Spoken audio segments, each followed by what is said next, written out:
శ్రీ గురుభ్యో నమః. భగవద్భక్తులందరికీ విశ్వావసు నామ సంవత్సర శుభాకాంక్షలు. ఈరోజు శ్రావణ బహుళ పంచమి షష్ఠీల తిథి ద్వయం, ఇంకా గురువారము గురు పూజ ఎంతో మహిమాన్వితమైనది.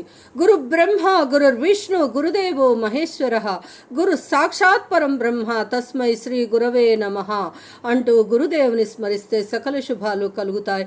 అలాగే దేవానాంచ ఋషీణాంచ గురుం కాంచన సన్నిభం బుద్ధి భూతం త్రిలోకేశం తం నమామి బృహస్పతిం అంటూ బృహస్పతిని ఆరాధిస్తే మనకు ఆయురారోగ్య ఐశ్వర్యాలు కలుగుతాయి.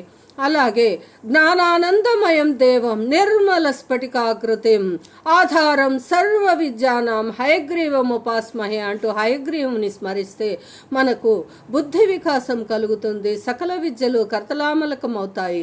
ఇక సౌందర్య లహరిలోని ఒక దివ్యమైన శ్లోకరత్నాన్ని ఇప్పుడు మనం పారాయణం చేసుకుందాము.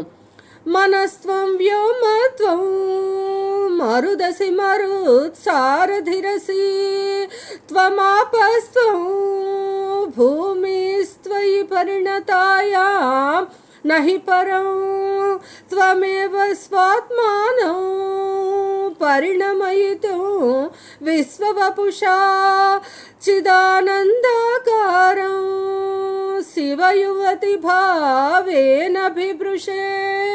అమ్మా ఆదిశక్తి జగజ్జనని, నీవు అర్ధనారీశ్వరివి. మా అందరి యొక్క మనసులలోనూ పంచభూతాలు అంటే భూమి, అగ్ని, వాయువు, జలము, ఆకాశము ఇలా పంచభూతాల్లోనూ నీవే విస్తరించి ఉన్నావు. ఇంకా నీకంటే అన్యమైన ఇతరమైన ఏ పదార్థము లేదు. నీ యొక్క ఆత్మతో ఈ విశ్వమందంతటా వ్యాపించి ఉన్నావు అమ్మా.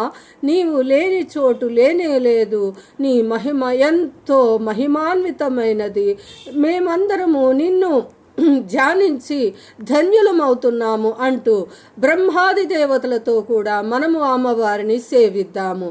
అంబ పరమేశ్వరి అఖిలాండేశ్వరి ఆదిపరాశక్తి పాలయమాం శ్రీ భువనేశ్వరి రాజరాజేశ్వరి ఆనందరూపిణి పాలయమాం అంటూ ఈ చిన్ని శ్లోకాన్ని విన్నా కూడా సకల శుభాలు కలుగుతాయి.